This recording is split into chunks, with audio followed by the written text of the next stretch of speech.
Okay, so we start third part. This is the third video in series for the chapter 1 of chemistry 9th, matter in our surroundings.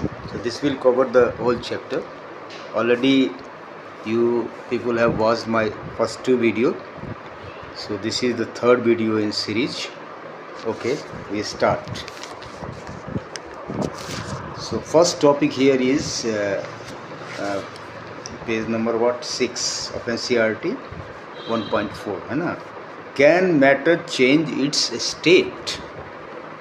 ये question कर रहा है कि क्या जो matter के state के बारे में हम लोगों ने पढ़ा है कि there are 3 states of matter है ना, सॉलिड, लिक्विड एंड गैसेज. एक फोर्थ स्टेट भी होता है जो अभी आपको डिस्कस नहीं करना है, that is called plasma state है ना. तो अब स्टेट के बारे में तो हम लोगों ने पढ़ लिया. अब यहाँ पे क्वेश्चन कर रहा है कि क्या स्टेट ऑफ मैटर जो है चेंज हो सकता है, सॉलिड से लिक्विड, लिक्विड से गैस, ऐसा हो सकता है, या गैस से लिक्विड या लिक्विड से सॉलिड, ऐसा हो सकता है कि नहीं हो सकता है. और हो सकता है तो उसके लिए क्या क्या चीज़ रिक्वायर्ड है, इस चीज़ के बारे में इस पार्ट में हम लोग डिस्कस करेंगे मोटा मोटी. तो कह रहा है we all know from our observation that water can exist in 3 state of matter. अब यहाँ वाटर की बात कर रहे हैं है ना, सारे चीज़ों को नहीं ले रहे हैं, वाटर को ले रहे हैं कि वाटर का जो 3 स्टेट है उसके बारे में हम लोग को पता है. अब वाटर का जो सॉलिड स्टेट है वो आइस है ना. Liquid state as the familiar water, जिस जो वाटर के रूप में हम लोग देखते हैं, that is the liquid state है ना. जो आइस देखते हैं वो सॉलिड स्टेट है, किसका, वाटर का. और अगर गैसियस स्टेट की बात करें, इसका थर्ड स्टेट जो है तो वो वाटर वेपर है. इसके बारे में हम लोग यहाँ पर डिस्कस करेंगे. कह रहे हैं what happens inside the matter during this change of state. अब एक स्टेट से दूसरा स्टेट में अगर चेंज होता है तो मैटर के अंदर क्या होता है, मैटर के जो पार्टिकल्स हैं उनके बीच में क्या होता है. हमने पढ़ा था कि मैटर जो है, मैटर का पार्टिकल नेचर है. तो अगर मान लो स्टेट चेंज होता है तो मैटर के पार्टिकल में क्या होता है, ये चीज़ समझना है. कह रहे हैं what happens to the particles of matter during the change of state.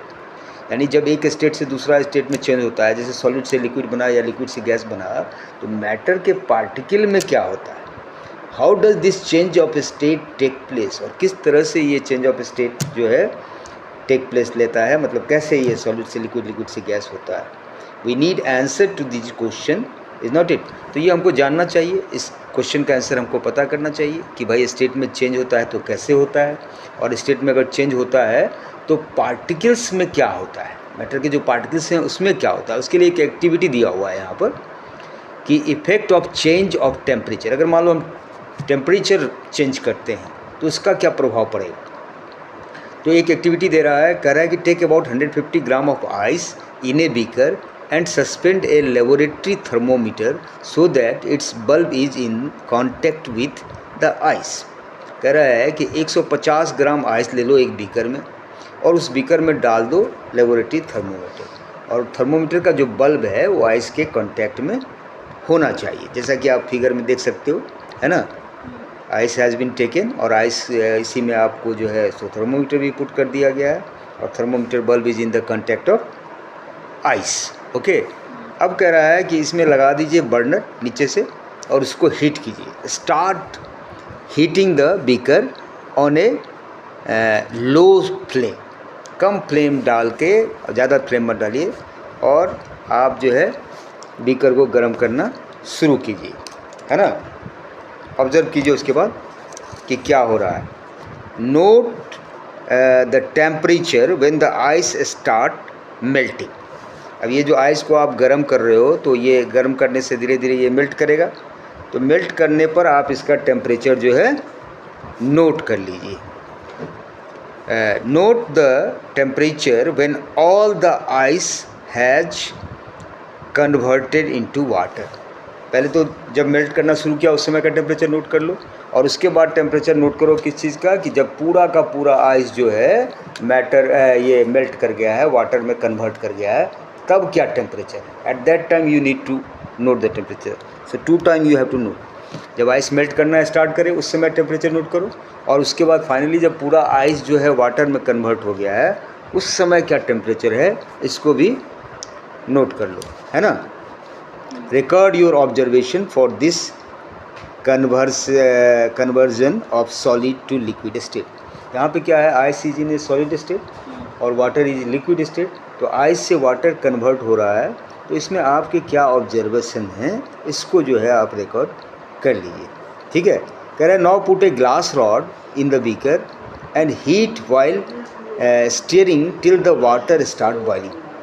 अब पहला काम क्या किया, आइस को आपने मेल्ट किया। आइस जो है जब मेल्ट करना स्टार्ट किया, eight that time you have noted the temperature, and जब पूरा का पूरा आइस मेल्ट कर गया, वाटर बन गया, तब आप टेम्परेचर नोट कर लिया। अब दूसरा पार्ट इसका कह रहा है कि आप हीट बढ़ाइए, अब ये वाटर बॉयल करना शुरू करेगा। तो आप जब ये वाटर बॉयल करना स्टार्ट करता है उस समय जो है आप एक टेम्परेचर ले लो, ठीक है, और जब पूरा का पूरा वाटर बॉयल हो जाए उस समय टेम्परेचर ले लो, है ना। फाइनली जो है उसके बाद आप देखोगे कि वाटर जो है वेपर बनने लगता है, तो उस समय का ऑब्जर्वेशन भी आप वहाँ पे नोट कर लो। ठीक है, तो कह रहा है कि on increasing the temperature of the solid the kinetic energy of the particles increases. होता क्या है, जब आप सॉलिड को, आइस को आप हीट कर रहे हैं तो आइस जो है सॉलिड है, तो सॉलिड का जो काइनेटिक एनर्जी है उसके मैटर का, पार्टिकल का, वो बढ़ना शुरू होता है। Due to the increase in kinetic energy the particle starts vibrating with greater speed. और होता क्या है, जैसे आपने टेम्परेचर बढ़ाया, काइनेटिक एनर्जी बढ़ा पार्टिकल का, और पार्टिकल का काइनेटिक एनर्जी जब बढ़ा तो ये वाइब्रेट करना स्टार्ट कर देता है ज़्यादा स्पीड से। क्या वाइब्रेट करता है, पार्टिकल वाइब्रेट करता है।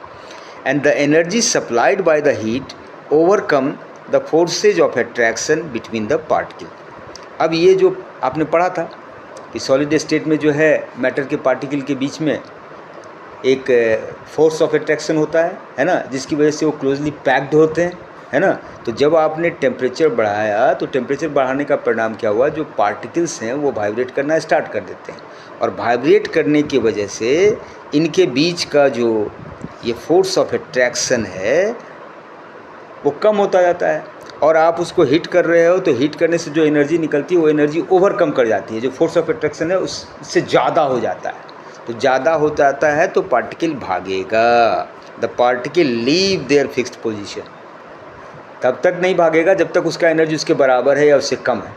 लेकिन जब हीट एनर्जी ज़्यादा बढ़ाते जाओगे तो जो फोर्स ऑफ अट्रैक्शन है उससे ज़्यादा एनर्जी अगर आपने दिया तो वो जो पार्टिकल के बीच में फोर्स ऑफ अट्रैक्शन है उसको ओवरकम कर देगा। ओवरकम करने का मतलब है उसके ऊपर चला जाएगा, और ऊपर जब चला जाएगा तो पार्टिकल जो है अपने फिक्स्ड पोजीशन को छोड़ना शुरू करेगा and start moving more freely, और ज़्यादा तेज़ी से वो पार्टिकल मूव करना शुरू कर जाता है।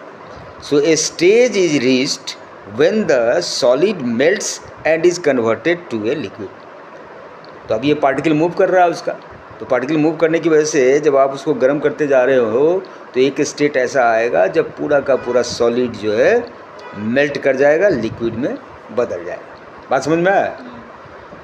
The minimum temperature at which a solid melt to become a liquid at the atmospheric pressure is called the melting point. अब यहाँ मेल्टिंग पॉइंट को डिफाइन किया है कि व्हाट इज़ मेल्टिंग पॉइंट। अब सॉलिड को आप जो है सो लिक्विड में बदल रहे हो, आइस को वाटर में बदल रहे हो, तो वाटर का मेल्टिंग पॉइंट पता करना है जो भी है। तो मेल्टिंग पॉइंट होता क्या है, तो मेल्टिंग पॉइंट को डिफाइन किया गया है कि मेल्टिंग पॉइंट वो मिनिमम टेम्परेचर है जिस पे सॉलिड जो है मेल्ट करना स्टार्ट करता है, ठीक है, और मेल्ट करके लिक्विड बनता है। और उसमें एक चीज़ ये भी ध्यान में रखना है कि मेल्टिंग पॉइंट आप उस टेम्परेचर को कहेंगे जब सॉलिड मेल्ट करना स्टार्ट करे, और उस समय प्रेशर क्या होना चाहिए, प्रेशर होना चाहिए 1 atmospheric pressure, then only you can say कि this is the melting point. और प्रेशर ज़्यादा है और फिर आप हीट दे रहे हो और वो मेल्ट कर रहा है, मान लो 4 एटमॉस्फेरिक प्रेशर है, तो फिर that is not the melting point. अगर मेल्टिंग पॉइंट निकालने के लिए कहेगा तो 1 एटमॉस्फेरिक प्रेशर रखना है। प्रेशर कितना रखना है, एटमॉस्फेरिक 1 एटमॉस्फेरिक। प्रेशर का यूनिट है SI यूनिट जो हो गया आपको प्रेशर का, एटमॉस्फेरिक प्रेशर बोलते हैं उसको, क्या बोलते हैं, एटमॉस्फेरिक प्रेशर, वो यूनिट है प्रेशर का। प्रेशर का और भी यूनिट है, pascal is also the unit, है ना। तो ये चीज़ ध्यान में रखना है when you will define what is melting point. तो मेल्टिंग पॉइंट वो मिनिमम टेम्परेचर है जिस पे सॉलिड जो है मेल्ट करना स्टार्ट कर दे, ठीक है, और उस समय मेल्ट करना स्टार्ट कर दे और लिक्विड बने, और उस समय जो प्रेशर हो वो 1 एटमॉस्फेरिक प्रेशर होना चाहिए। यानी 1 एटमॉस्फेरिक प्रेशर पर जो टेम्परेचर है, जितना टेम्परेचर उसको देना पड़ेगा मेल्ट कराने के लिए, मतलब सॉलिड से लिक्विड में कन्वर्ट करने के लिए, वो टेम्परेचर मेल्टिंग पॉइंट कहलाएगा। ठीक है ना। The melting point of ice is 273.15 kelvin. ठीक है। वैसे डिग्री सेंटीग्रेड में अगर जानोगे आइस का अलग अलग चीज़ का मेल्टिंग पॉइंट अलग अलग होता है, अलग अलग चीज़ का मेल्टिंग पॉइंट अलग अलग होगा। आइस का मेल्टिंग पॉइंट जो है वो है 273.15 kelvin. Kelvin is the SI unit of temperature. और डिग्री सी में अगर लोगे तो 0 डिग्री सी आप बोल सकते हो। यानी 0 डिग्री सी इक्वल हो गया कितने के, 273.15 डिग्री के। तो अगर हम पूछे कि 5 डिग्री सी कितना केल्विन के बराबर होगा, तो आप कहोगे 5 + 273 यानी 278 डिग्री के। तो अगर आपको डिग्री सेल्सियस से केल्विन में कन्वर्ट करना है तो आप उसमें 273 ऐड कर दोगे। 273.15 यू कैन ऐड, और 273 चलेगा, कोई दिक्कत नहीं। ठीक है। और अगर वही पूछे कि केल्विन से डिग्री सेंटीग्रेड में चेंज करो तो फिर उतना माइनस कर दोगे, है ना। तो आपके क्वेश्चंस बनेंगे इसमें क्वेश्चंस विल बी देयर कि convert this degree C into kelvin और केल्विन इनटू डिग्री सी। तो when you have to convert degree C into kelvin then you have to add what, 273.15। ठीक है। और वो यूनिट लगाओगे उसके साथ केल्विन। और अगर बोलेगा कि भैया केल्विन को कन्वर्ट करो डिग्री सी में, तो माइनस कर देना है और कोई काम नहीं करना है ना। तो the process of melting that is change of solid state into liquid state is also known as fusion। अब एक दूसरा नाम भी है इसका कि सॉलिड से जो लिक्विड में चेंज करते हो, और ये जो मेल्टिंग का प्रोसेस होता है, इस प्रोसेस को हम फ्यूजन बोलते हैं। इस पूरे प्रोसेस को क्या बोलते हैं, फ्यूजन। फ्यूजन का मतलब है सॉलिड से लिक्विड में चेंज करना। ठीक है। तो कह रहा है कि when a solid melt its temperature remain the same, so where does the heat energy गो।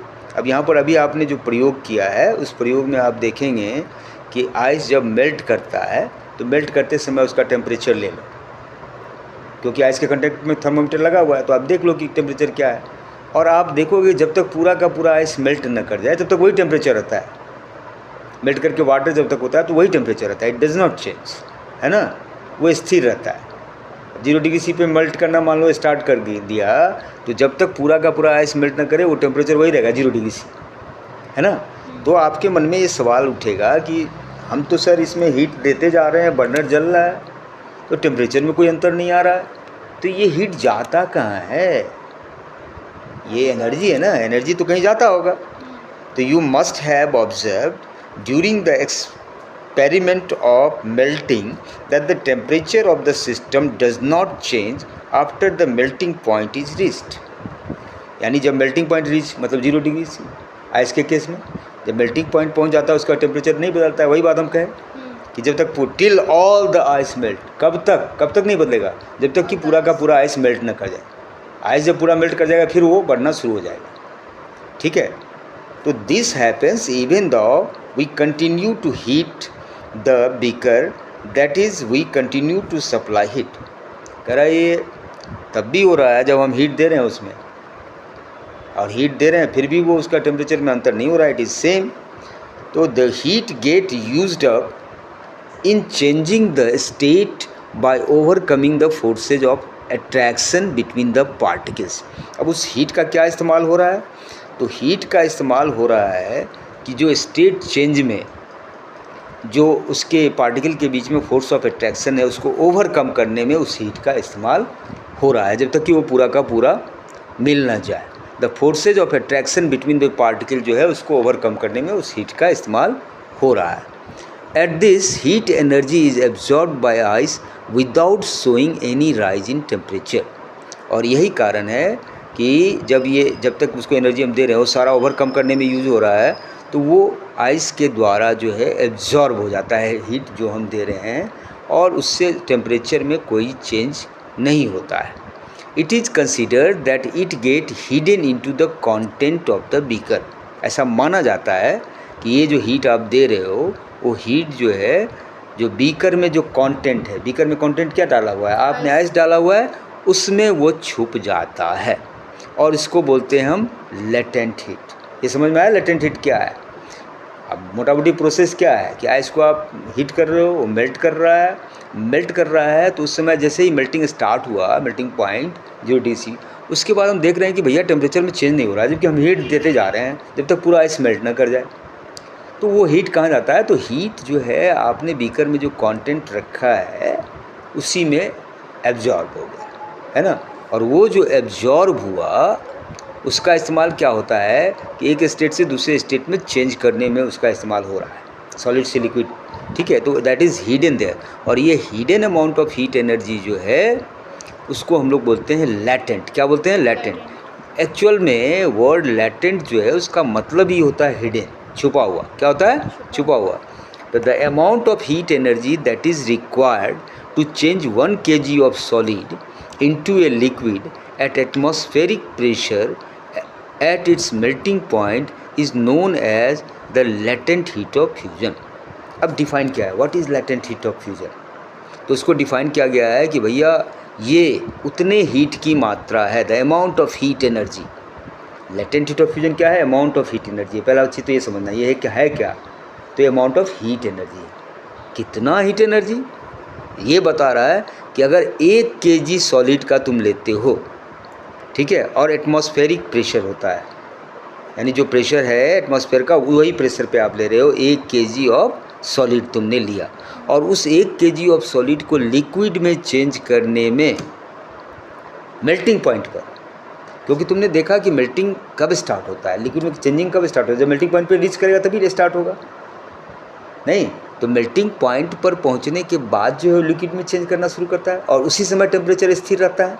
क्यों? क्योंकि जो एनर्जी जा रहा है वो उसके स्टेट को चेंज करने में इस्तेमाल हो रहा है, उसी को ना हम लोग बोलते हैं लेटेंट हीट हैं। अब उसको डिफाइन किया गया है कि भाई एक्चुअली क्वांटिफाई कैसे करोगे? लेटेंट हीट ऑफ फ्यूजन जो है उसको आप कैसे क्वांटिफाई करोगे? कितना हीट को आप बोलोगे latent heat of fusion?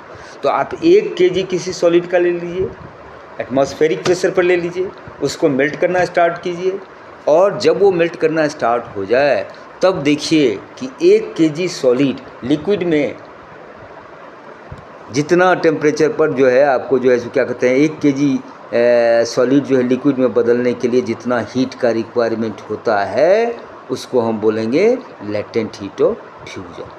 So particles in water at 0 degree C have more energy as compared to the particles in ice at the same temperature। अब ये बात समझ में आया? पहले ये बताओ हमको कि लेटेंट हीट ऑफ फ्यूजन का डेफिनेशन क्या हुआ, क्या होता है? तुम बोलो यूज से। जैसे हमने नीचे वो लगाया है बर्नर लगाया ऊपर हमारा वो है बर्तन है कोई, उसमें आइस है, बीकर में आइस है, राइट, यस। तो उसके बाद जैसे टेम्परेचर सेम रहता है तो फिर टेम्परेचर बढ़ना चाहिए ना, क्योंकि हीट जा रहा है उसमें, तो वो जो आइस में ही एब्जॉर्ब हो जाता है जो हीट, उसी को कहते हैं लेटेंट। तो उस हीट का यूज़ क्या होता है? हीट का यूज़ होता है एक स्टेट से दूसरे स्टेट में कन्वर्ट करो, सॉलिड से लिक्विड में। अब इसको क्वांटिफाई कैसे किया है? कितना सॉलिड को चेंज करने में? लेटेंट हीट ऑफ फ्यूजन का क्या डेफिनेशन है? लेटेंट हीट ऑफ फ्यूजन का डेफिनेशन क्या है? तो बोला सीधी 1 kg आप सॉलिड का लीजिए, अब यहाँ पर 1 kg आइस लीजिए, दूसरा सॉलिड भी हो सकता है, सबका लेटेंट हीट ऑफ फ्यूजन है, समझ गए ना। तो 1 kg सॉलिड का लोगे और उसको कन्वर्ट करते हो अगर आप लिक्विड में, किसने प्रेशर पर? प्रेशर भी ध्यान में रखना है, एटमॉस्फेरिक प्रेशर। आप क्या बोलोगे? एटमॉस्फेयर का जो प्रेशर है वो आप ले रहे हो, है ना। उस प्रेशर पर 1 किलो सॉलिड को लिक्विड में चेंज करने के लिए, है ना, जो हीट दिया जाता है उसी को हम लोग बोलते हैं, क्या बोलते हैं? Latent heat of fusion. कह रहा so particles in water at 0 degree C have more energy as compare to particles in ice. इसलिए अगर ये सवाल पूछा जाए कि भैया 0 degree C पर 0 degree C पर जैसे आइस का मेल्टिंग पॉइंट है, तो तुमसे अगर हम पूछें कि 0 degree C पर आइस का जो कह रहा है कि एनर्जी है, उसके पार्टिकल का एनर्जी है, और 0 degree C पर ही वाटर के जो पार्टिकल का एनर्जी है उसमें किसका एनर्जी ज़्यादा होगा? क्यों? क्योंकि उसके अंदर लेटेंट हीट ऑफ फ्यूजन भी है। समझ रहे हैं बात? आइस के जो कन्वर्ट हो रहा है वाटर में, तो वाटर जो हुआ तो वाटर पर तो टेम्परेचर नहीं चेंज कर रहा है, वाटर में तो टेम्परेचर चेंज नहीं कर रहा है, वही है, जब तक वो पूरा का पूरा मेल्ट नहीं कर जाए उसका टेम्परेचर नहीं चेंज हो रहा है। लेकिन हीट हम दिए जा रहे हैं, वो हीट उसके द्वारा एब्जॉर्ब हो जा रहा है, और एब्जॉर्ब हो जा रहा है तब वाटर बन रहा है। वो बात समझ रहे हैं? एक स्टेट से दूसरे स्टेट में चेंज हो रहा है, यानी सॉलिड ये आइस था, आइस से वाटर में चेंज कर रहा है। तो अगर पूछेगा एनर्जी की बात, टेम्परेचर की बात नहीं, एनर्जी की बात पूछेगा, टेम्परेचर तो सेम है दोनों का, वाटर का भी 0 डिग्री सी है जब तक मेल्ट नहीं हुआ है, मेल्ट होने के बाद बढ़ेगा वो, और आइस का भी 0 डिग्री सी है, टेम्परेचर इज सेम देयर। लेकिन एनर्जी की जब हम बात करेंगे तो एनर्जी किसका ज़्यादा है, आइस का या वाटर का?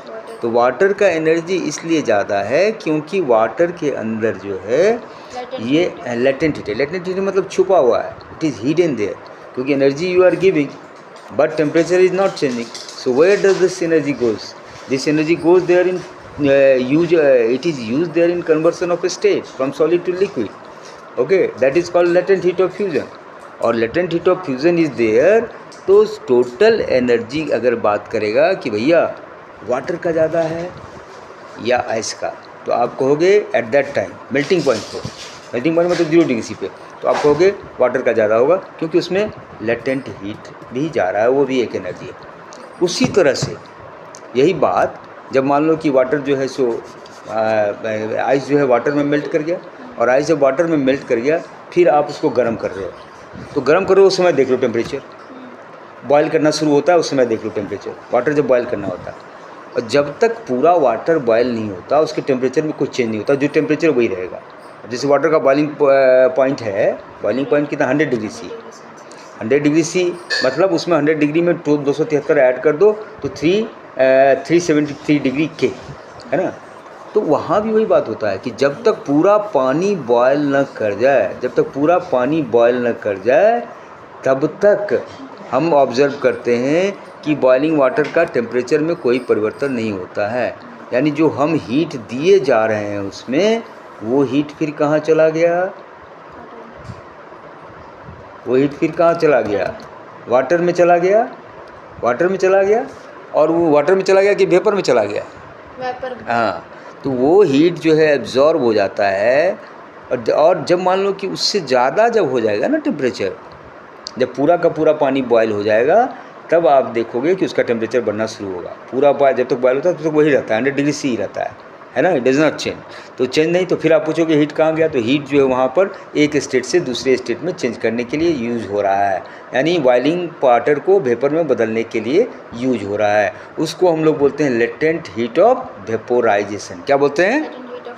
हाँ, तो ये भी वही है, the temperature at which liquid start boiling at the atmospheric pressure is known as boiling point. जैसे मेल्टिंग पॉइंट को हमने डिफाइन किया था कि मेल्टिंग पॉइंट क्या था कि वो टेम्परेचर जिस पे आइस जो है मेल्ट करना स्टार्ट करे एट एटमॉस्फेरिक प्रेशर पे, तो उसको मेल्टिंग पॉइंट बोले थे। अब यहाँ पर बॉइलिंग पॉइंट को डिफाइन कर रहा है, तो बॉइलिंग पॉइंट वो टेम्परेचर है जिस पे लिक्विड स्टार्ट कर देता है बॉइलिंग, लिक्विड स्टार्ट कर दे बॉइलिंग एट एटमॉस्फेरिक प्रेशर। फिर प्रेशर कितना रखना है? एटमॉस्फेरिक प्रेशर, और जो जितना हो atmospheric pressure, 1 atmospheric pressure is equal to 776 pascal, I think is that is atmospheric pressure जो है ये हमेशा ध्यान में रखना है। आप सीधा सीधा देखो, क्योंकि प्रेशर और टेम्परेचर के बीच में रिलेशनशिप होता है। आगे जाके आप पढ़ोगे 11th क्लास में पढ़ोगे प्रेशर और टेम्परेचर के बीच में क्या रिलेशनशिप होता है, वॉल्यूम और टेम्परेचर के बीच में क्या रिलेशन होता है। तो वो बॉयल्स लॉ है कि प्रेशर बढ़ाओगे तो वॉल्यूम कम हो जाएगा, प्रेशर कम करोगे तो वॉल्यूम ज़्यादा हो जाएगा। उसी तरह से टेम्परेचर और प्रेशर के बीच में भी रिलेशनशिप होता है ना। प्रेशर बढ़ाने से टेम्परेचर बढ़ता है या घटता है, जो भी है, whatever there is a relation. So whenever you are talking about the temperature you always need to mention कि what is the pressure there, ये भी आपको मेंशन करना है कि प्रेशर क्या है। तो जैसे हमने मेल्टिंग पॉइंट को डिफाइन किया था कि मेल्टिंग पॉइंट क्या है, वो टेम्परेचर जब आइस जो है मेल्ट करना शुरू करे, तो ये जो है अब वहाँ पर जैसे हमने उसको स्टार्ट किया था कि ये क्या कहते हैं मेल्टिंग पॉइंट क्या है, उसी तरह से बॉइलिंग पॉइंट को भी डिफाइन करने का तरीका वही है कि भाई आपको जो बॉइलिंग पॉइंट का टेम्परेचर है वो आप कैसे डिफाइन करोगे, how you will define the boiling point. तो the temperature at which a liquid start boiling, वो टेम्परेचर जिस पे लिक्विड बॉइलिंग करना शुरू कर दे, लेकिन प्रेशर कितना रखेंगे, एटमॉस्फेरिक प्रेशर, ठीक है। तो एटमॉस्फेरिक प्रेशर होना चाहिए, और तब वो टेम्परेचर जिस पे लिक्विड बॉयल करना स्टार्ट करे उसको बोलते हैं boiling point. Boiling is a bulk phenomena. कह रहा है बॉइलिंग ऐसा नहीं है, बॉइलिंग एक पार्टिकल का नहीं होता, पूरा जो हो सबका बल्क फेनोमेना है, ज़्यादा मात्रा में सारे का होता है। Particle from the bulk of the liquid gain enough energy to change into vapour state. अब बॉयल कर रहा है पूरा का पूरा, और जब पूरा बॉयल हो जाएगा इनफ एनर्जी, तब जाके उसका स्टेट चेंज होगा, ठीक है। वाटर के लिए ये टेम्परेचर बॉइलिंग पॉइंट कितना है, 373 के है, कितना 373 के, यानी 100 डिग्री सी। वाटर का बॉइलिंग पॉइंट क्या है, 100 डिग्री सी या 373 के। अब ये कह रहा है can you define the latent heat of vaporisation. अब जैसे कि पूछ रहा है आपसे कि जैसे आपने लेटेंट हीट ऑफ फ्यूजन को डिफाइन किया, उसी तरह से लेटेंट हीट ऑफ वेपोराइजेशन को डिफाइन कर सकते हैं। तो आप ये कह सकते हैं सेम वे में जैसे वहाँ पर आपने डिफाइन किया कि क्या कि we have defined the latent heat of fusion, उसी तरह से हम इसको भी डिफाइन कर सकते हैं, ठीक है, कि that is the water vapour at 373 K have more energy than water at the same temperature. आपने लेटेंट हीट ऑफ फ्यूजन को कैसे डिफाइन किया था कि 1 किलोग्राम आइस जो है अगर लिक्विड में कन्वर्ट करता है, या कोई भी सॉलिड लिक्विड में कन्वर्ट करता है 1 एटमॉस्फेरिक पर, तो वो कन्वर्सन के लिए जो एनर्जी रिक्वायर्ड है that was called latent heat of fusion. उसी तरह से यहाँ पर कहोगे कि 1 kilogram 1 kg of water, boiling water, जब वो वेपर में कन्वर्ट करना स्टार्ट करे तो उसके लिए जो एनर्जी रिक्वायर्ड है, हाँ, लेटेंट हीट ऑफ वेपोराइजेशन कह रहा है। अब यहाँ पर वही बात कर रहा है कि अगर आपसे ये पूछे फिर कि वाटर वेपर जो है 100 डिग्री सी पे, ठीक है, boiling water at 100 degree C और water vapour at 100 degree C, both are different thing. तो आप जैसे वहाँ पर हमने पूछा कि भाई वाटर का ज़्यादा एनर्जी है या आइस का एनर्जी है सेम टेम्परेचर पे, तो आपने कहा वाटर का ज़्यादा है। उसी तरह से फिर यहाँ पे पूछ रहा है कि भाई जो वाटर वेपर है 100 डिग्री सी पे और वाटर है, बॉइलिंग वाटर है 100 डिग्री सी पे, एनर्जी किसका ज़्यादा है, तो एनर्जी हो वेपर का। क्यों, क्योंकि फिर वहाँ पर जो है लेटेंट हीट ऑफ वेपोराइजेशन है, वहाँ पे जो हीट आप दे रहे हो वो छुप जा रहा है, और वो छुप क्या जा रहा है, उसका इस्तेमाल हो रहा है वाटर से वेपर में कन्वर्ट करने के लिए। This is because particles in stem have absorbed extra energy in the form of latent heat of vaporisation. अब पार्टिकल ऑफ स्टेम मतलब वेपर, उसमें ज़्यादा एनर्जी एब्जॉर्ब हो गया है क्योंकि लेटेंट हीट ऑफ वेपोराइजेशन। यही कारण है कि स्टीम जो है ज़्यादा बर्न करेगा। आप स्टीम में हाथ दोगे और बॉइलिंग वाटर में हाथ दोगे सेम टेम्परेचर पर रहेगा, लेकिन ज़्यादा बर्न, आपको ज़्यादा बर्न कहाँ से फील महसूस होगा, तो स्टीम से। क्योंकि स्टीम की एनर्जी ज़्यादा है, एनर्जी जाता है। क्यों, क्योंकि उसमें latent heat of vaporisation is there, ठीक है। अब यहाँ पर ये टेबल बनाया हुआ है, ये टेबल में क्या लिखा हुआ है, पढ़ो जरा इसको, what is written there. Solid state heat cool. तो सॉलिड स्टेट को अगर आपने हीट किया तो क्या बन गया, लिक्विड स्टेट। लिक्विड स्टेट को हीट किया तो क्या, हाँ, गैसेस स्टेट। फिर उसी तरह से गैसेस स्टेट को अगर आप कूल करोगे तो लिक्विड स्टेट, और लिक्विड स्टेट को कूल करोगे तो solid state. So we infer that the state of matter can be changed into another state by changing the temperature. तो ये पूरा जो हम लोगों ने पढ़ा उससे हम लोग कंक्लूजन क्या निकाल रहे हैं, कंक्लूजन ये निकाल रहे हैं कि भैया स्टेट ऑफ मैटर जो है सॉलिड से लिक्विड, लिक्विड से गैस चेंज हो सकता है। कैसे, तो टेम्परेचर बदल के, हीट करके, ठीक है। यानी अगर if you are changing the temperature you can make change in the state of matter. You can change solid into liquid, liquid into gas by changing the temperature. एक चीज़ ये हो गया। अब यही नहीं है कि खाली टेम्परेचर से होगा, और भी चीज़ है जो स्टेट को चेंज करता है। कह रहा है we have learn that substance around us change state from solid to liquid and from liquid to gas on application of heat. और इसका उल्टा भी सही है कि हीट को अगर आप वापस ले लो तो वो जो है कूल करो तो फिर लिक्विड से सॉलिड हो जाएगा, है ना, गैस से लिक्विड हो जाएगा, ठीक है। और सम दैट चेंज डायरेक्टली फ्रॉम, अच्छा, लेकिन कुछ सॉलिड ऐसे भी हैं जो बिना एक स्टेट से दूसरे स्टेट में गए हुए तीसरे स्टेट में चले जाते हैं। है ना। जैसे मान लो पूजा की थाली में वो कर्पूर जलाते हो तुम लोग, कैम्फर जिसको बोलते हैं, तो कैम्फर को जब आप बर्न करोगे तो वो camphor is a solid but is not change into liquid, ये डायरेक्टली जो है इवेपोरेट कर जाता है, वेपर बन जाता है ना। तो यहाँ पर जो स्टेट ऑफ चेंज हो रहा है डायरेक्टली सॉलिड से गैस हो गया। तो ऐसा जब होता है तो उसको हम लोग बोलते हैं सब्लिमेशन। क्या बोलते हैं? सब्लिमेशन। तो यहाँ पर आपको एक एक्टिविटी दिया हुआ है कि आप एक जो है प्लेट में, डिश में कैम्फर ले लीजिए। क्या ले लीजिए?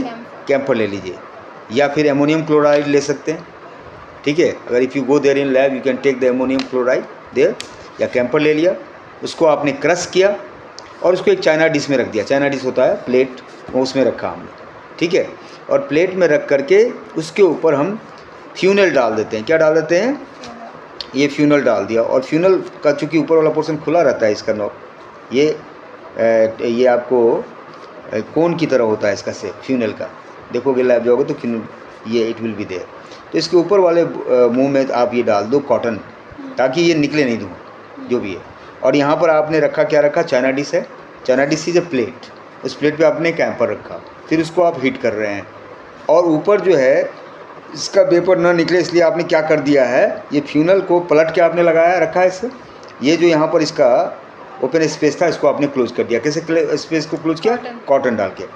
अब जब आप हीट करोगे तो देखोगे कि यहाँ पर पूरा का पूरा जो है वेपर बना हुआ है, यानी एक स्टेट से दूसरे स्टेट में वो चेंज हो रहा है, लेकिन यहाँ पर सीधे सॉलिड से ये गैस में चेंज कर गया, ठीक है। तो ये जो चेंजिंग होता है उसको हम लोग बोलते हैं सब्लिमेशन। क्या बोलते हैं? अगर मान लो डायरेक्टली जो है अगर आप चेंज कर देते हो, चाहे स्टेट चेंज हो जाता है, ऐसा होता है, तो फिर इसको बोलेंगे कि वो सब्लिमेट हो गया। क्या हो गया? सब्लिमेट। हाँ।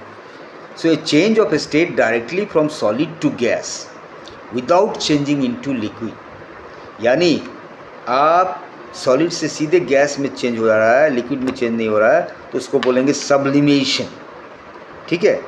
And direct change of gas to solid without changing into liquid is called deposition. इसी का उल्टा, सॉलिड से अगर गैस में बदल जा रहा है तो उसको बोलेंगे सब्लिमेशन, और गैस से सीधा सॉलिड बन जाए, अगर आप उसका टेम्परेचर कम करते हो, कूल करते हो, उससे अगर सॉलिड बन जा रहा है सब, तो इसको बोलेंगे डिपोजिशन। क्या बोलेंगे? So there are two terms here, one is sublimation. Sublimation में जो स्टेट चेंज हो रहा है वो सॉलिड से गैस हो रहा है, और डिपोजिशन में जो स्टेट चेंज हो रहा है वो गैस से सॉलिड हो रहा है। Got it?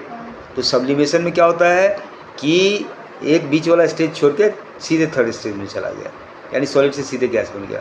और उसी तरह से गैस से सीधा सॉलिड बन जाए, ऐसा भी होता है। टेम्परेचर बढ़ाने से, प्रेशर कम करने से, कुछ करने से ऐसा अगर हो जाए कि डायरेक्ट उसका गैस से सॉलिड हो जाए, तो फिर उसको बोलेंगे deposition. So there are two terms we are using here, one is sublimation and other is deposition, ठीक है। ये समझ में आया सब्लिमेशन क्या है, डिपोजिशन क्या है। अब हम लोग पढ़ने जा रहे हैं effects of change of pressure. अभी तो टेम्परेचर का हमने देखा कि टेम्परेचर बढ़ाने से भैया स्टेट ऑफ चेंज हो रहा है, टेम्परेचर कम करने से भी स्टेट ऑफ चेंज हो रहा है ना। टेम्परेचर कम करना मतलब कूल करना, कूल करने से भी स्टेट ऑफ चेंज हो रहा है, ठीक है। अब हम लोग दूसरा चीज़ पढ़ने जा रहे हैं कि प्रेशर का क्या इफेक्ट होता है, प्रेशर का क्या इफेक्ट होता है, ठीक है। Effect of change of pressure कह रहा है we have already learn that the difference in various state of matter is due to the difference in the distances between the constituent particle। हम लोगों ने पढ़ा है कि भाई सॉलिड और लिक्विड में क्या अंतर है, लिक्विड सॉलिड और लिक्विड गैस में क्या अंतर है। तो भैया सॉलिड में जो पार्टिकल है उसके बीच की दूरी कम है, लिक्विड में उससे ज़्यादा डिस्टेंस है पार्टिकल के बीच में, गैस में और भी ज़्यादा है, तो डिस्टेंस मैटर रखता है ना। So what will happen when we start putting pressure and compress a gas enclosed in a cylinder। अब मान लो कि जो पार्टिकल के बीच जो डिस्टेंस है, ये मुख्य बात हो गया कि डिस्टेंस अगर बढ़ गया तो लिक्विड, और ज़्यादा डिस्टेंस बढ़ गया तो गैस। अगर हम प्रेशर डालते हैं, ठीक है, किसी मैटर पे, अब आप जानते हो when we start putting pressure और गैस को कंप्रेस करते हैं, पार्टिकल पास दबाते हैं तो पास हो जाएगा, है ना। इनको अगर सिलेंडर में हम उसको डाल के उसको प्रेशर डालते हैं तो लिक्विड में कन्वर्ट हो जाएगा, they will come closer. Do you think that the increasing और decreasing the pressure can change the state of. अब आपके दिमाग में आ रहा है बात कि मान लो कि अगर इंक्रीज करते हैं प्रेशर या डिक्रीज करते हैं प्रेशर, तो उससे स्टेट चेंज हो सकता है कि नहीं हो सकता है? क्यों? क्योंकि प्रेशर बढ़ाने से उनकी पार्टिकल के बीच का डिस्टेंस कम हो रहा है। तो एक स्टेट से दूसरा स्टेट तो हो सकता है ना, लिक्विड से सॉलिड बना देंगे प्रेशर डाल के, गैस से सॉलिड बन सकता है। और उसका उल्टा भी सही है कि अगर डिस्टेंस बढ़ गया, प्रेशर कम कर दिया हमने, प्रेशर कम कर दिया तो डिस्टेंस बढ़ेगा, तो फिर भी चेंज ऑफ स्टेट हो सकता है। यानी it is possible by increasing the pressure और decreasing the pressure you can change the state. ये बात ये कह रहा है कि जैसे टेम्परेचर बढ़ाने और घटाने से स्टेट चेंज हो रहा है, तो उसी तरह से प्रेशर के बढ़ाने और घटाने से हो सकता है स्टेट चेंज। अब आपको पहले वाले वीडियो में हमने बताया था कि भैया कभी आपने सोचा है कि एक सिलेंडर गैस लेके आता है वो और कितना फुक्का जो है, कितना बैलून जो है वो निकाल देता है। अब आपको भाई हज़ारों बैलून निकाला जा रहा है, भाई कितना कितना गैस है। तो गैस कंप्रेस करके रखा हुआ है, वहाँ पे कंप्रेस करके रखा हुआ है सिलेंडर में, है ना, इसीलिए गैस ज़्यादा है। बात समझे? तो हमारा कंक्लूजन यहाँ पर इससे ये निष्कर्ष निकलता है कि भाई जब आप प्रेशर बढ़ाओगे या जब आप प्रेशर घटाओगे तो उससे डिस्टेंस बिटवीन द पार्टिकल जो है वो बदलता है, और डिस्टेंस बिटवीन द पार्टिकल अगर मैटर में बदलता है तो उससे उसका स्टेट भी चेंज होगा। गॉट मी और नॉट? सो हम लोग पढ़ रहे थे कि भाई चेंज ऑफ स्टेट जो हो रहा है या होता है, can we change the state of? Yes, if we increase temperature, if we decrease temperature we can change the state. If we increase pressure, we decrease pressure, then also we can change the state. Got it? यानी जो component जो किस वजह से state of change करेगा, तो temperature की वजह से कर सकता है, प्रेशर की वजह से कर सकता है। तो applying pressure and reducing temperature can liquefy gas. अब कह रहा है तरीका क्या है कि प्रेशर बढ़ा दो और टेम्परेचर कर दो कम, तो गैस लिक्विफाई हो जाएगा। यानी कह रहा है कि गैस को अगर लिक्विड में बदलना है तो क्या करना पड़ेगा भैया? प्रेशर बढ़ाओ और टेम्परेचर कम करो, टेम्परेचर कम करो तो वो लिक्विफाई हो जाएगा। यही कारण है कि कार्बन डाइऑक्साइड जो गैस है उसको जब सिलेंडर में रखते हैं लिक्विफाई कर देते हैं, ठीक है। Have you heard a solid carbon dioxide? Liquefy करके फिर सॉलिड कार्बन डाइऑक्साइड भी बना लेते हैं। सॉलिड कार्बन डाइऑक्साइड का नाम सुना है आपने? कार्बन डाइऑक्साइड गैस तो होता है, लेकिन सॉलिड कार्बन डाइऑक्साइड भी होता है, उसको बोलते हैं ड्राई आइस। क्या बोलते हैं? तो solid carbon dioxide is directly converted to gaseous. यहाँ पर कह रहा है solid CO2 gets converted directly to gaseous state on decrease of pressure to atmosphere 1 atmosphere without coming into liquid state. अब ये बात कर रहा है कि मान लो कि सॉलिड CO2 है, ड्राई गैस बोलते हैं उसको, कार्बन डाइऑक्साइड को, है ना, उसको भी आप गैस में डायरेक्टली चेंज कर सकते हैं। कैसे चेंज कर सकते हैं? तो प्रेशर कम करके। प्रेशर बढ़ा के तो उसको सॉलिड बनाते थे, तो प्रेशर कम करके हम सॉलिड से गैस में चेंज कर सकते हैं। लेकिन एटमॉस्फेरिक प्रेशर कितना होना चाहिए? 1। हाँ, 1 एटमॉस्फेयर अगर तुम ले आओगे प्रेशर कम करके तो गैस बन जाएगा। आपने प्रेशर ज़्यादा किया हुआ है तो सॉलिड है carbon dioxide gas. Carbon dioxide gas को प्रेशर ज़्यादा डाल के सॉलिड कर दिया, मान लो 5 एटमॉस्फेरिक कर दिया, 6 कर दिया, 10 कर दिया, उस पर वो सॉलिड हो गया। अब उसको तुम फिर चाहते हो कि हम गैस बनाएं, CO2 बनाएं, कार्बन डाइऑक्साइड गैस बनाएं, प्रेशर कम करना पड़ेगा। कितना प्रेशर कम करना पड़ेगा? 1 एटमॉस्फेयर पे लाना पड़ेगा, क्योंकि 1 एटमॉस्फेयर पे जो है वो गैस है। अच्छा, बात समझ गए? तो यहाँ पर ये भी बात करना है कि 1 एटमॉस्फेयर पर ले आओ प्रेशर तो गैस हो जाएगा। तो आप कन्वर्ट कर सकते हो स्टेट, है ना। Thus we can say that pressure and temperature determine the state of this one। तो अब ये दोनों चीज़ को सम अप कर लो। एक तरफ हमने देखा टेम्परेचर बढ़ाने से हो रहा है, टेम्परेचर घटाने से स्टेट में चेंज हो रहा है। दूसरी तरफ हमने देखा प्रेशर बढ़ाने से हो रहा है, प्रेशर घटाने से हो रहा है। अब इन चीज़ों को हम जो है सम अप कर लेते हैं, तो दोनों मिला करके हम ये कह सकते हैं कि भाई दोनों के कारण स्टेट ऑफ चेंज हो सकता है मैटर का। Is it clear to you और not? Okay, so now there are some question there. ठीक है, क्वेश्चन क्या है कि convert the following temperature to Celsius scale. इसको सेल्सियस स्केल में बदलना है, तो इसमें तो कुछ नहीं करना है आपको, केल्विन दिया हुआ है, सेल्सियस में बदलना है। तो क्या करोगे? 273 माइनस कर देंगे। ठीक है, उसी तरह से कह रहा है 573 के 570 के उसमें भी वही कर देना। ठीक है, उसके बाद कह रहा है what is the physical state of water at 250 degree से। अब 250 डिग्री सी पर हाँ वेपर में बन जाएगा, है ना। 100 डिग्री सी पे वाटर में रहेगा, बॉइलिंग वाटर भी हो सकता है, वेपर में बन रहा है, it is converting there. Okay, ठीक है, ये चीज़ हो गया। अब ये तीसरा चीज़ पढ़ा करके जो है हम समाप्त करेंगे इस चीज़ को। अब इसके लिए अलग से एक, because I think there are 4 minutes okay. Evaporation क्या है? इवेपोरेशन आप मोटा मोटी पॉइंट समझ लो, उसके बाद I will explain this one कि इवेपोरेशन क्या है। कि अगर मान लो नॉर्मली जो है, okay, so third question is there कि for any substance why does the temperature remain constant during the change of state.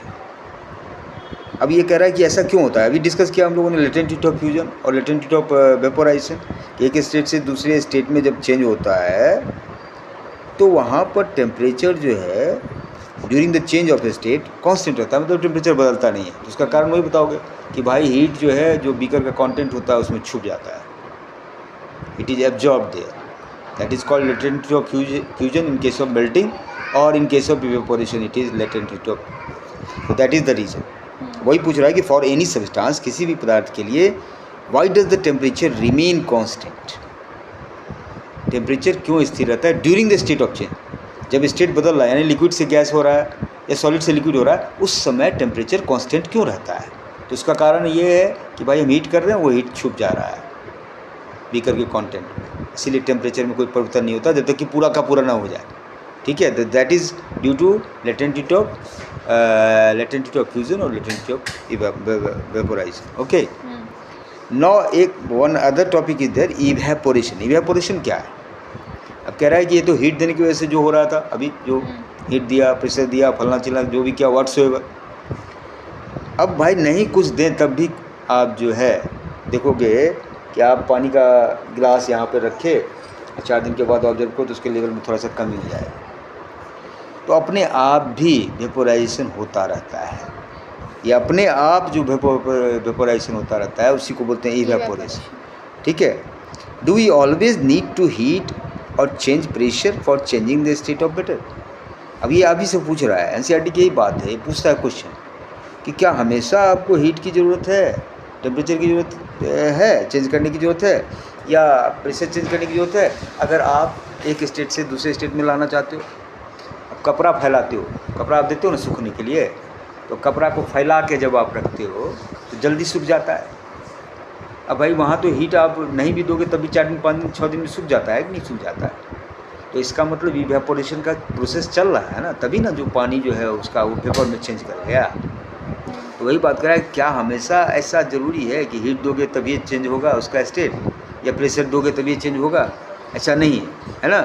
कह रहा है कि can you quote some example from everyday life where change of state from liquid to vapour takes place without the liquid reaching the boiling point.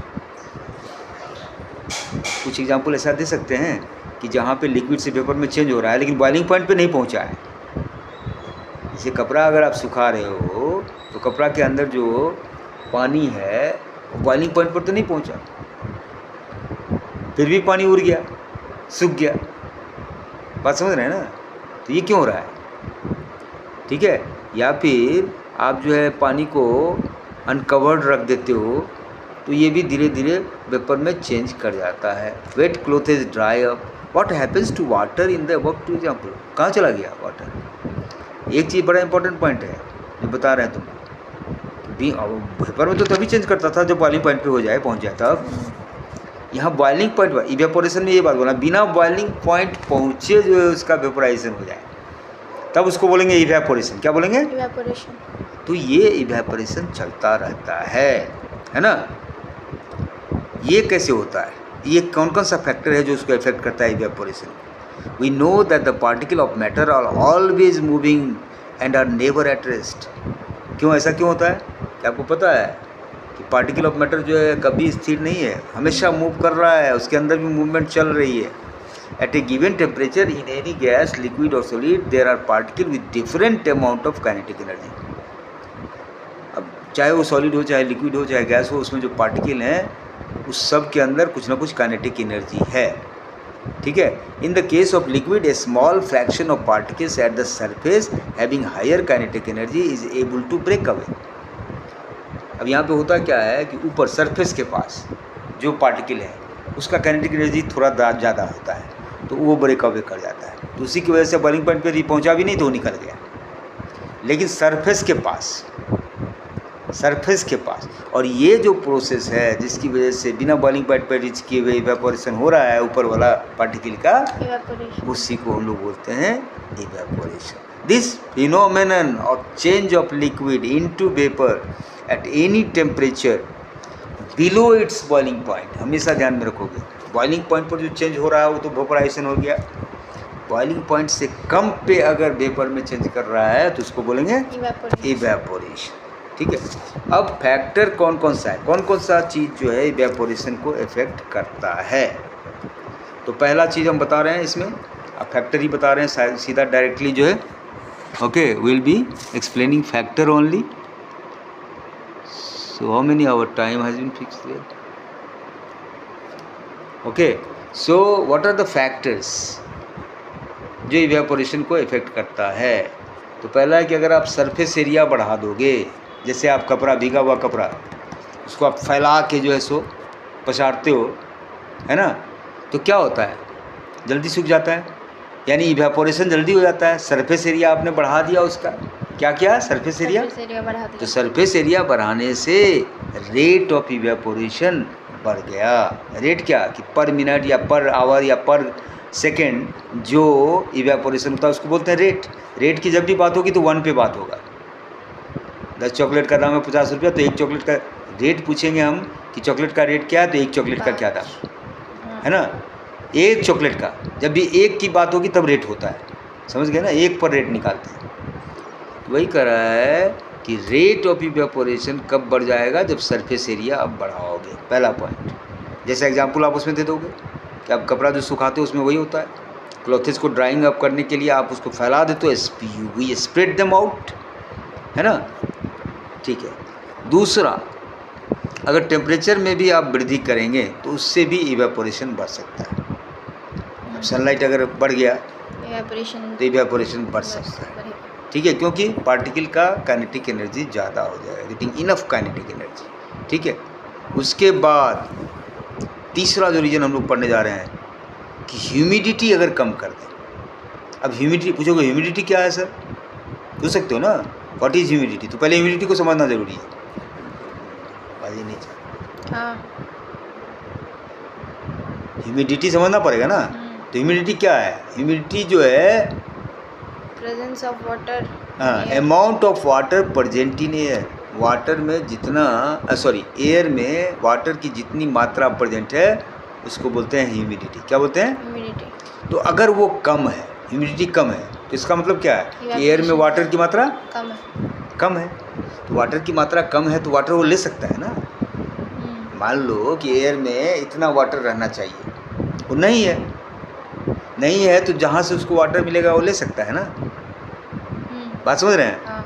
तो इसीलिए जब आप कपड़ा पसार रहे हैं और ह्यूमिडिटी जो है कम है, कपड़ा जल्दी सूखेगा, जल्दी सूख जाएगा, क्योंकि वो पानी कहाँ चला जाएगा, एयर में चला जाएगा, ह्यूमिडिटी कम की वजह से। क्योंकि एयर में जितना पानी होना चाहिए उतना पानी है नहीं, जगह खाली है, तो ये आपका कपड़ा वाला पानी वहाँ चला गया। बात समझ रहे हो।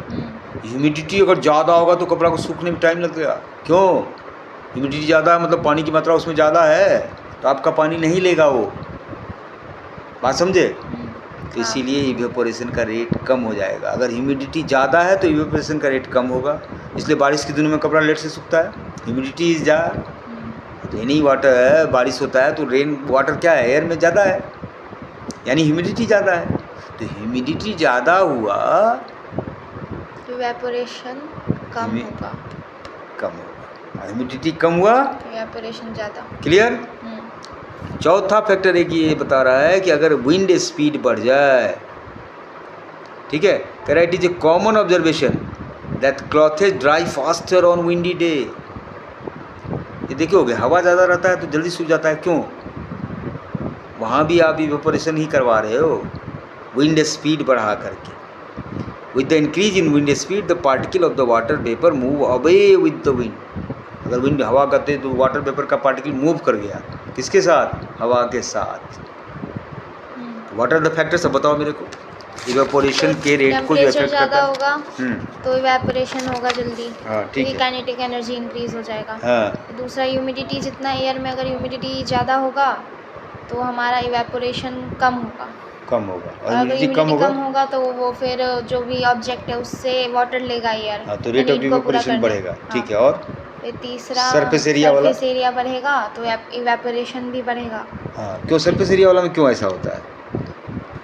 सरफेस, क्योंकि हाँ, रेट ऑफ इवेपोरेशन क्यों बढ़ता है? जैसे हम ऑब्जेक्ट हाँ, सरफेस एरिया में फैला ना, दूर हो जाते हैं ना, अगर सरफेस एरिया बढ़ाया तो जो पार्टिकल है उसके बीच का डिस्टेंस बढ़ गया, डिस्टेंस बढ़ गया ना। आप जैसे आप ग्लास में रखे हो, इतना ही सरफेस एरिया है इसका ऊपर का, अब इसको डाल दिया आप बड़े से बीकर में, सरफेस एरिया फैल गया, तो पार्टिकल के बीच का ऊपर वाला जो पार्टिकल है उसके बीच का डिस्टेंस बढ़ा, तो भागेगा जल्दी, लिव करने का कोशिश करेगा, इसीलिए ऐसा होता है। एक है विंड वाला। हाँ, विंड वाला क्या है, विंड का स्पीड अगर बढ़ा देते बढ़ गया, बढ़ेगा तो वाटर जो है उसको लेके जाएगा, तो इवेपोरेशन का रेट भी बढ़ेगा। ठीक है, नेक्स्ट टॉपिक क्या है? नेक्स्ट टॉपिक ये है कि भाई how does evaporation cause cooling. अब इवेपोरेशन की वजह से आप ठंडा क्यों महसूस करते हो, ये भी होता है।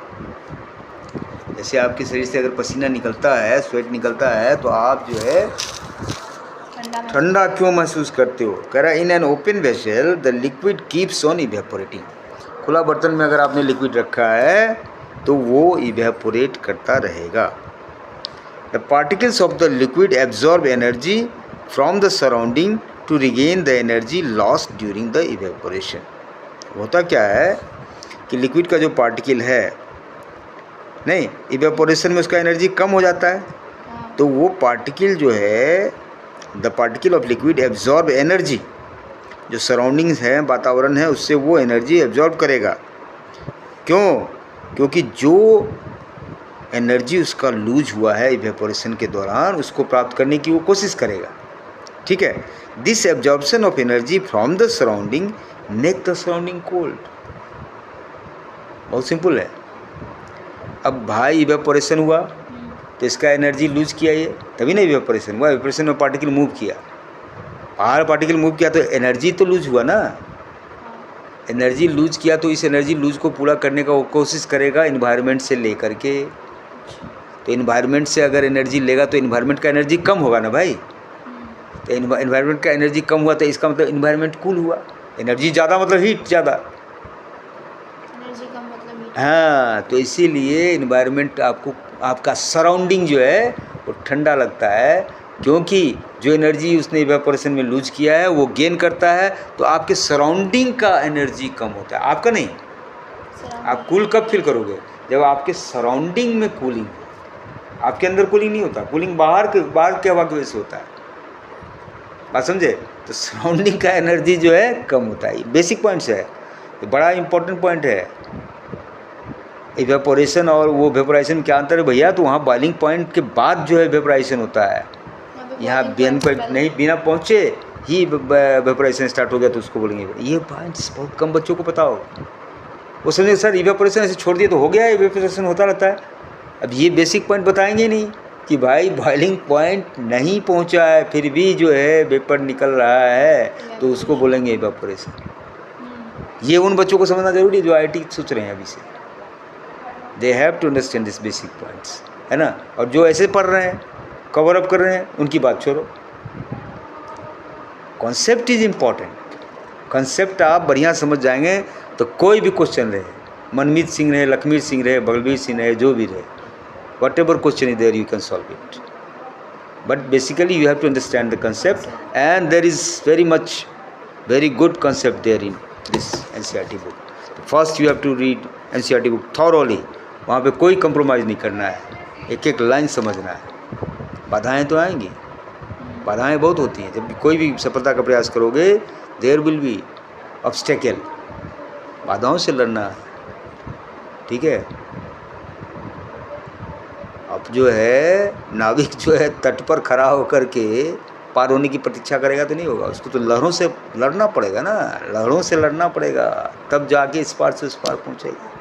It will be there. Whenever you make a plan to study that some obstacle will come there definitely. God nature क्या है? डिस्ट्रक्शंस। गॉड का भी नेचर है, डिस्ट्रक्ट करते हैं, देखते हैं आदमी कैपेसिटी कितनी है, ये मैनेज कर पाता है, नहीं कर पाया थम जाओ, जो कर लिया वो निकल गया। When the going get tough, the tough get going। समझ गए ना? हाँ, जब चलना मुश्किल हो जाए तो जो मुश्किल आदमी है वही चल सकता है ना। सो you have to maintain the consistency, then you can make it to the IIT. Anybody can make it to the IIT, no issue, right? So how does evaporation cause cooling? ये समझ में आ गया कि कूलिंग क्यों होता है भाई, हैं? आज हम समाप्त करेंगे, today we will complete this lecture. ठीक है? What happens when you pour some acetone? Nail polish remover आप लोग यूज़ करते हो ना, वो क्या है? एसीटोन है। उस एसीटोन को जब अपने हाथ पर आप लेते हो तो कैसा महसूस करोगे? ठंडा लगता है क्या? हैं? पता नहीं। The particle gain energy from your palm और surrounding and evaporate causing the palm to feel cool. अब जैसे ही आपने नेल पॉलिश आपने डाला हाथ पे तो उसको एनर्जी मिला, कहाँ से मिला? बाहर से। वो इवेपोरेट करना शुरू हुआ, और इवेपोरेट करना शुरू हुआ तो कूलिंग आपको महसूस हो रहा है। क्यों? कि भैया उसका जो एनर्जी लॉस हुआ वो फिर इन्वायरमेंट से वो एनर्जी लेना चाह रहा है, इसीलिए आप ठंडा महसूस कर रहे हो, ठीक है। या फिर after a hot sunny day people sprinkle water on the roof और open ground because the large latent heat of evaporation of water help to cool the hot surface. अब देखते होगे गर्मी के दिनों में क्या करते हैं लोग, पानी का छिड़काव करते हैं छत पे ऊपर जाके पानी छिड़क दिए, उससे क्या होगा कि कूल हो जाए। क्यों कूल होता है? इवेपोरेशन होता है तो उसकी एनर्जी लॉस होती है, फिर वो गेन करना चाहेगा, गेन करेगा सराउंडिंग कूल हो जाएगा। ये रीज़न है कि आप देखते होगे शाम में लोग जाके छत में पानी डाल देते हैं, cooling. Can you cite some more example from daily life where you can feel the effect of cooling due to evaporation? अगर आप सोचिए और भी कोई एग्जाम्पल है तो बताइए इस तरह का, जहाँ पे आप देखेंगे कि इन्वायरमेंट की एनर्जी कम हो रही है, कूल हो रहा है ना। कह रहा why should we wear cotton clothes in summer? अब यहाँ पर ये सवाल उठता है कि गर्मी के दिनों में आप कॉटन क्लॉथेज क्यों यूज़ करते हो, उसका क्या कारण? तो कह रहा है कि during summer we perspire more because of the mechanism of our body which keeps us cool. अब गर्मी के दिनों में क्या करते हो, आपके शरीर से ज़्यादा इवेपोरेशन होता है कि नहीं होता है? पसीना निकलता है ना, तो पसीना आपको अगर निकलेगा तो फिर आप ठंडा महसूस करोगे। क्यों? क्योंकि इन्वायरमेंट में, ठीक है। तो we know that during evaporation the particle at the surface of the liquid gain energy from the surrounding और body surface change into vapour. The heat energy equal to the latent heat of vaporization absorbed from the body, leaving the body cool. अच्छा, अब यहाँ पर यही होता है कि the heat energy equal to the latent heat of vaporization क्या है? तो आप बताए थे, हाँ। तो वो बॉडी के द्वारा जो है is absorb from the body, और बॉडी से निकल जाता है, इस वजह से बॉडी कूल महसूस होता है, ठीक है। तो कॉटन जो है गुड एब्जॉर्बर है वाटर का, ठीक है। तो वो जो आपका जो प्रेस्पायर करते हो आप जो स्वेट करते हो वो एब्जॉर्ब कर लेता है, कॉटन एब्जॉर्ब कर लेता है। तो एब्जॉर्ब कर लेता है, absorbing the sweat and exposing it to the atmosphere for easy evaporation, ठीक है। उसको एब्जॉर्ब कर लेता है और आपको उस चीज़ को फिर वो एक्सपोज कर देता है एटमॉस्फेयर को कि वहाँ इजी इवेपोरेशन है, तो आप कूल फील करोगे। इसलिए गर्मी के दिनों में आपको कॉटन क्लॉथेज पहुँचना चाहिए, क्योंकि कॉटन क्लॉथेज के अंदर वो छेद होता है, वो एब्जॉर्ब कर सकता है आपके, और जो दूसरा कपड़ा पहनोगे तो एब्जॉर्ब नहीं करेगा। तो एब्जॉर्ब नहीं करेगा तो फिर इवेपोरेशन होगा नहीं ना, एक्सपोजर नहीं होगा। इवेपोरेशन के लिए तो बाहर ना आना चाहिए उसको। अब शरीर से आया तुम्हारा, और शरीर से आया मान लो अंदर रह गया, तो फिर इवेपोरेट कैसे करेगा? तो आप कूल कैसे महसूस करोगे? आपको कॉटन है तो कॉटन क्या करता है, उसको ले लिया, फिर बाहर इवेपोरेट। हाँ, दैट इज द रीजन। इसीलिए कहते हैं कि गर्मी के दिनों में हमेशा कॉटन क्लॉथ पहनना चाहिए। हम कभी इस चीज़ पर नहीं गए कि भाई ये पहन लेंगे तो कलरफुल है, अच्छा लगेगा, ये है, नो बहुत अच्छा। जब अंदर से हम कंफर्टेबल नहीं फील करेंगे तो अच्छा कति होता है। अब अंदर से ना कंफर्टेबल फील कीजिए। कपड़ा पहन लिया, कपड़ा संभालने में टाइम लग रहा है, बेवकूफ़ी वाली बात है वो, उसका कोई मतलब नहीं है। बनारसी साड़ी पहन के घूम रहे हैं, 5,000 का साड़ी है ना, डजंट हैव एनी सेंस। अब हल्का देखो फॉरनर सबको, आप पैंट शर्ट सब कॉटन, 100% कॉटन रहता है वाला, इतना इजली अपना फीलिंग मूव करता है। देखें उसको, वो जो that I have seen you डॉल्मा फिलिपीनियंस लद्दाख का, देखो उसका ड्रेस सेंस, हमको वही सबसे अच्छा लगता है। They are free people, understanding people, ठीक है। तो आप जो है साइंस पढ़ते हो तो साइंस का मैकेनिज्म समझ के डेली लाइफ में भी उसका यूज करें। अब समझ में आया तुमको कि कॉटन क्यों पहनना चाहिए गर्मी में, ठीक है। So why do we see water droplet on the outer surface. अच्छा, ये एक प्रोसेस छूट गया था इसमें। क्या छूट गया था भाई? ये चीज़ छूट गया था कि आप देखो, आप मान लो कि पानी जो है गिलास में भर के आप फ्रिज में रख देते हो तो कुछ सरफेस पर जो है सो ड्रॉपलेट बन जाता है गिलास के ऊपर। देखा है कभी? देखा है। क्यों बना है? कंडेंसेशन। हाँ, ये कंडेंसेशन जो होता है वहाँ पे भी यही बात है कि why do we see water droplet on the outer surface of a glass containing ice cold water. अच्छा, एकदम ठंडा पानी अगर आप रख देते हैं ग्लास में तो उसके ऊपर वाले सरफेस में आप देखोगे वाटर ड्रॉपलेट बन जाता है, ठीक है। इसका कारण क्या है? क्या? Let us take some ice cold water in a tumbler, soon we will see water droplet on the outer surface of the tumbler. The water vapour present in air on coming in contact with the cold glass of water loses energy. अच्छा, इसका कारण ये है कि air में जो water vapour present है वो जब ठंडे ग्लास के पास आया तो वो एनर्जी लूज किया, ठीक है। और लूज किया तो वो जो है कन्वर्ट हो गया लिक्विड स्टेट में, क्योंकि कूल हो रहा है। तो हवा में जो पानी है उसका ड्रॉपलेट बन गया ये पानी नहीं निकला आपका। पानी जो आपने रखा cold water, it is there. Cold water की वजह से क्या हुआ कि हवा जो है उसको ठंडा कर रहा है, और ठंडा कर रहा है हवा, तो हवा का टेम्परेचर कम हुआ ना भाई, लिक्विड में चेंज हो जाएगा। Yes, that is the reason, ठीक है।